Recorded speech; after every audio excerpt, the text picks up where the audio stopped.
In today's class we will be learning the topic, the death and burial of Jesus. Peter's denial and Jesus' crucifixion. After Jesus' arrest, all his disciples fled.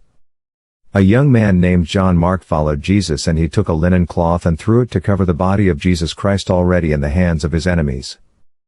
They wanted to arrest Peter with Jesus, and he fled. Peter followed Jesus after his arrest at a safe distance to see where they would take him to. Peter later denied Jesus 3 times before cock crowed twice, and he went outside and wept bitterly. That was the sign of repentance for denying him. After the governor Pilate had delivered Jesus into their hands to crucify, the soldiers led him away and clothed him with purple cloth. They twisted a crown of thorns and then put it on his head.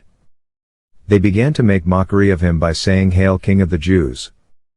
They struck him on the head with a reed and spat on him. When they had mocked him and maltreated him, they took the purple cloth off and put his very clothes and led him away to be crucified.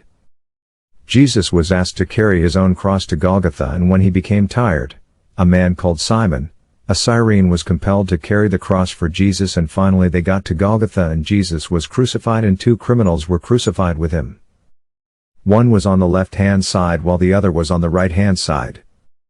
When it was exactly 12 noon, the darkness covered the whole land until 3 o'clock in the afternoon, 12 noon, 3 p.m.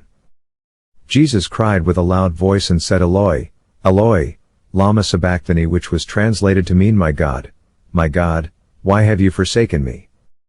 After his death, one man called Joseph of Arimathea, a prominent council member, came forward and demanded for the death of Jesus from the governor, Pontius Pilate. His request was granted. He took the body of Jesus and buried him in a tomb belonged to him. Thanks for watching. See you in the next video.